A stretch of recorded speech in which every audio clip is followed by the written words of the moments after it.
The temperament test has identified melancholy as one of your temperaments. As a melancholy, you're not happy unless, or you want everybody to be happy. So in your life, everybody being calm and having a happy demeanor is what you're all about. And you are an introvert, you're a thinker, and happen to be a little bit of a pessimist. You look at everything as the glass is half empty, and in your world, that's the way it works.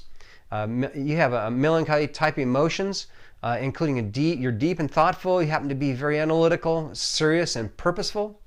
And also something that a lot of melancholies don't realize is that most geniuses are melancholy prone, or you could say it the other way around. As a melancholy, you're a genius prone.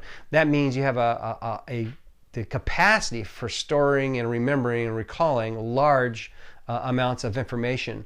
My son Jason is a melancholy. He's a musician, and he just learns. He has all these songs in his head and just memorizes it. It's always amazing to us to watch see what he can lock away in his head. They're talented and creative. This is most of the artists and most of the people who are musicians happen to be melancholies.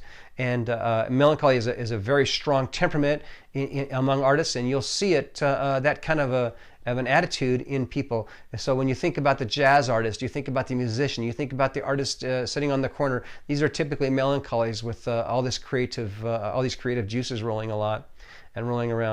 They're philosophical and poetic. You'll find a lot of your poets are also melancholies. They'll be philosophical about life. They'll want to know why things are the way they are. They'll look at life and be very appreciative of beauty. They'll be sensitive to others, be self-sacrificing on the behalf of others and for the better good. And they'll be very conscientious and idealistic.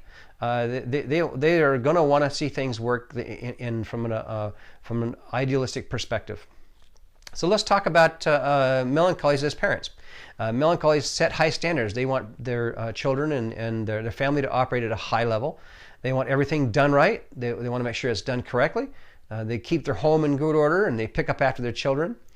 They'll sacrifice themselves, their own will for others, so that others can be happy. They encourage scholarship and talent. They look at education as something important. They look at talent as something to be developed and be nurtured.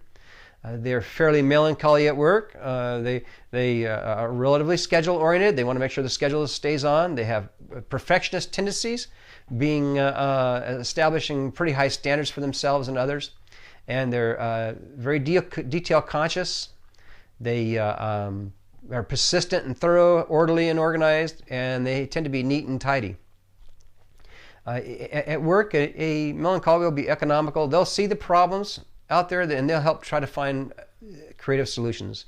They need to finish what they start, and they like charts, graphs, figures, and that kind of thing. They're very prone to use them and enjoy them and be able to look at them and be able to interpret the results and make them valuable, somebody to know at work.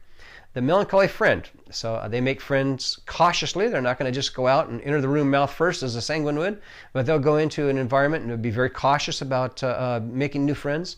They'll be content to stay in the background, to be the person that's up against the wall, kind of talking to one person one-on-one, or at a table away from everybody and just enjoying a nice peaceful conversation away from the hustle and the bustle.